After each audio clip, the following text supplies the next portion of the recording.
this video just a tad bit different. Instead of waiting till the end to tell y'all to like, subscribe, and all that, I'm going to do it at the beginning because I've noticed a lot of people don't make it to the end of my videos.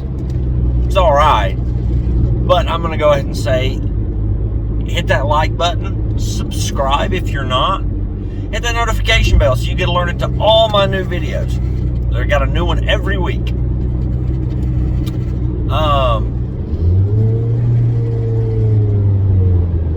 Okay, so now that that's done, sorry for the long pause.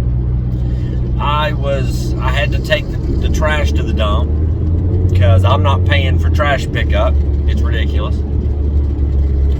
And I thought, while I'm out, I'm going to take the long way home, and it is the long way home. It takes like 30 minutes. And I'm okay with that because, you know, that gives me an opportunity to do this, to record a video. So, I had a video recorded for the, you know, to release today. This is not it. The other one was the replacement video, just in case the one with the pellet rifle got taken down or they didn't let it upload. Didn't have any issues there. And so that whole video was me asking for ideas for a fiction book that I'm going to write. Well, that's the problem with recording a video ahead of time. Things change, and I've already started my fiction book, and I gotta say, I'm gonna toot my own horn here. It's going really well, and the story just seems to be coming together. It's gonna be a lot longer than my nonfiction books, which I'm excited for. The price won't change. I don't want to charge too much for my work, just because, I mean, nobody's really going to spend $20, $25 on a book, you know? So, but anyway,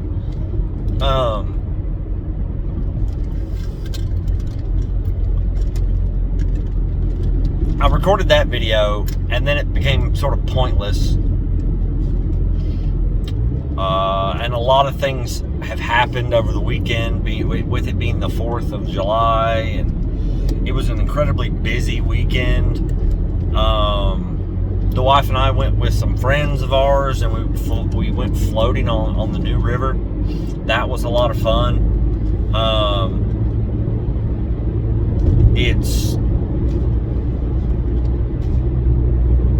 If you've never been floating on a river, I highly suggest you do it.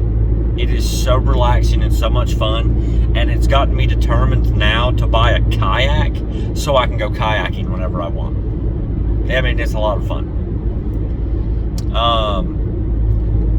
We floated in tubes, but I want a kayak.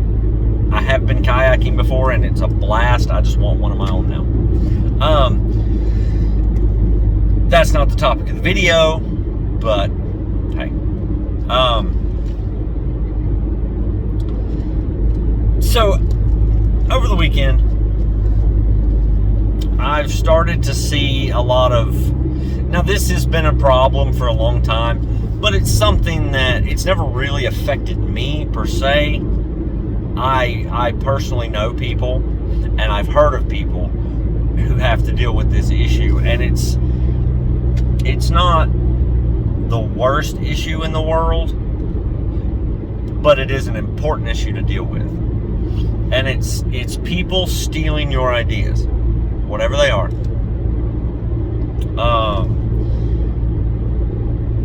Like I said, I never had to deal with this. I ran an Etsy shop for about almost a year. No, it was a year. It was called Woden's Wanderings. It's no longer running. It's not open anymore. where I make just wooden crafts and stuff, but I specialize in walking sticks. I have other friends that run Etsy store. I don't know why I keep wanting to say Etsy stores. And I know one of which dealt with that problem. They dealt with the stealing of ideas. Like, I'm talking, they would steal the pictures from the Etsy store, the descriptions, the titles, everything of the product. Which is a big deal for the person that's dealing with that. You know, I follow a guy on Instagram, and he was talking about that someone was stealing his ideas and his work. Because when it comes to an Etsy store, you have to you pay up front, right? Well, when you do that, it makes it a problem because you pay for it and then never get it, and then they can close their store, and you just wasted money because, you know, when they close their store, they shut off all access to their bank and all that stuff. So it can be a little tricky, but there's a lot more to it than just someone stealing your ideas.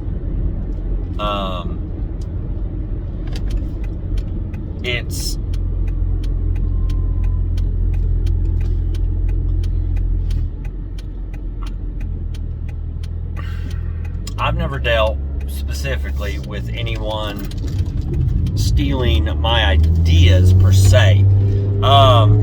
I have dealt with people stealing concepts, but not the ideas themselves. Not like with my YouTube. Anyone can open a YouTube channel, you know, and you have to think, I mean, as long as they're not copying my videos verbatim, it's going to be all right, kind of a thing. So, you know, and if you want to start a YouTube channel, go for it. It is enjoyable. It's also a learning experience because I have never been the most social person, but now that I'm recording myself talking, I find myself more adaptable at social situations. And I've actually kind of gotten used to people looking at me like I'm out of my mind. Because, like today, I'm driving, people looking in, and I'm just talking to myself. No one else in the vehicle, just me. Or me sitting in my front yard talking. If people don't see a phone, they have no idea who or what I'm talking to, and that's okay.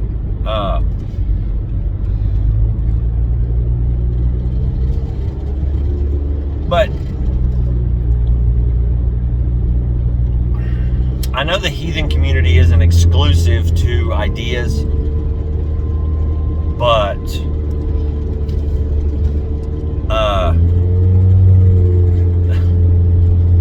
the heathen community is one of the most plagiarized communities. And what I mean by that is you've got the original stealing of our ideas from the Christians with Christmas and adapting some of our symbolism. I cannot talk today. Some of our symbolism to suit their needs, like you know, the little Jesus fish that you see on the back of vehicles. Well, I don't know if you know this, but that originally came from Othala, the rune. Because if you take that Jesus fish and you flip it up, it's Othala. They just did it to, you know. But, you know, Christmas is the big one, though. But the heathen community and paganism in general has been ravaged. It has been torn apart and torn to pieces for the benefit of others. And it's not just other faiths that do it, it's individuals themselves. I know that a lot of people believe that this is a small one. This isn't something that's big or, you know,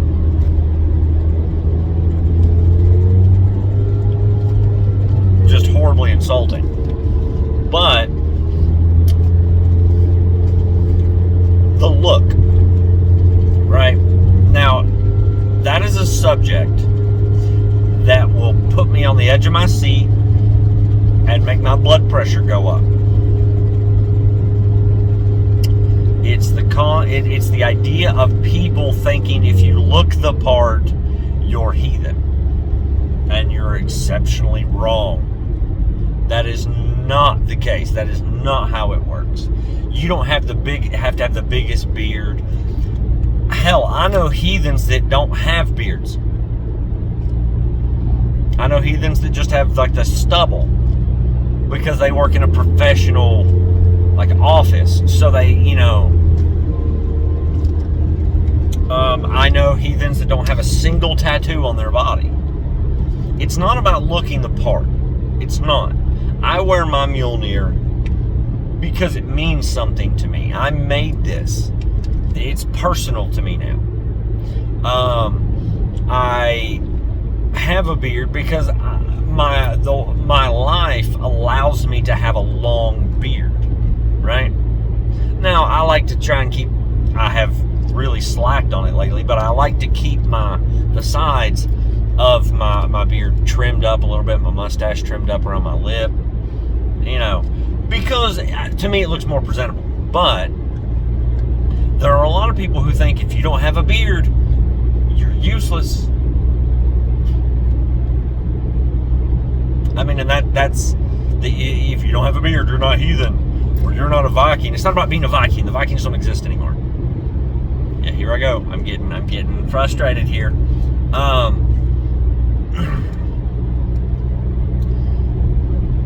But you know, you have to realize that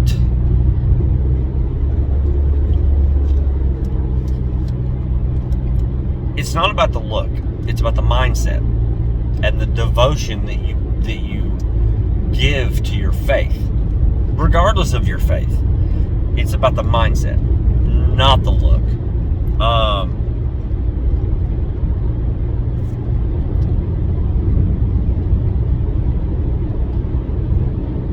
So, I have a friend.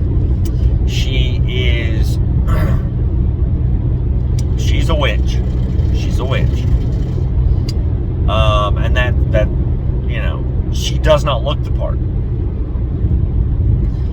She was a realtor.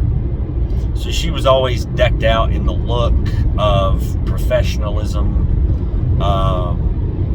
She was always very presentable. People think witches, they think big wart on the nose, black dress, big pointy hat, broomstick, the whole shebang. When they think heathen or Viking, they think leather clad, wrapped in fur with an axe and a beard with beads in it, and the big, like, long braided mohawk thing. And yeah, it's a thing. But that's not what it's about. That's not what it's about. It is specifically about the mindset and the energy, effort, and devotion you put into your faith.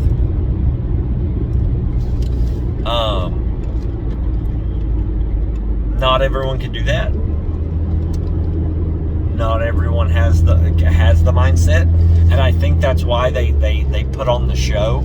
They act like they're just the epitome of heathen, when they're not. So I had a point to all this and I just lost it. Trying to remember the road to turn on. So, but you know, it's one of those things where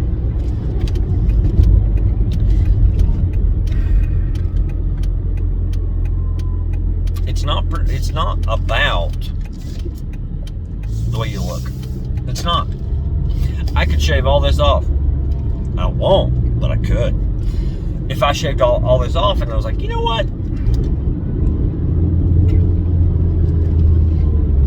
I'm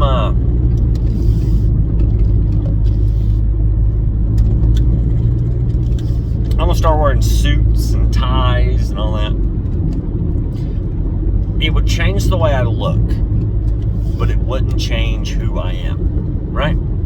It wouldn't change the state of my mind. It wouldn't change my devotion to the gods or the norm.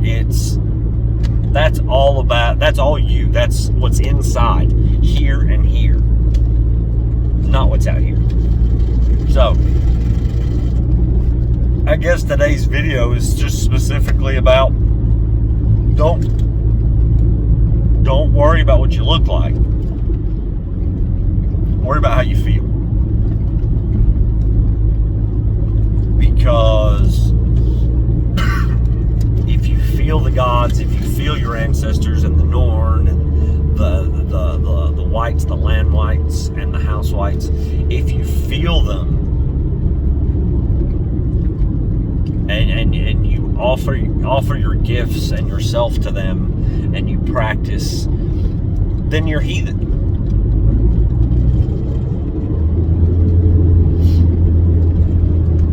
It's not about what you look like or what you wear.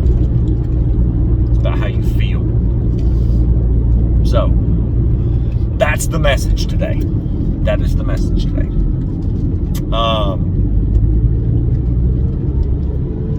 So, like I said, I wrote a second book. I might have said that. I'm not sure if I did. Anyway, I did. I wrote a second book. First one is the Heathenry. It's Understanding the Weird. The second one is called Chasing the Chariot, right? It's finding, understanding, and caring for pagan faith. And it's funny. It's actually a longer book. When I printed off the manuscripts, it is a longer book. But I changed the size of the book when I printed it, or when I had it published. And it's actually page-wise shorter, which is strange. It's got more in it, but it is shorter. I guess it's just the size. Anyway, so I'm gonna put the link down in the description for both books, so you all can check it out. But I also want to point out that the Paganism book, Chasing the Chariot, is not specifically about heathenry. It doesn't dwell on heathenry that much. It covers a wide range of pagan faiths. Hinduism, Satanism, Wicca, heathenry, Islam. That's a funny thing, Islam. It's not technically pagan, but it's not Christian either. So it's a mixed bag, you know? But that's in there. It explains it. It explains a lot of their rituals and practices, and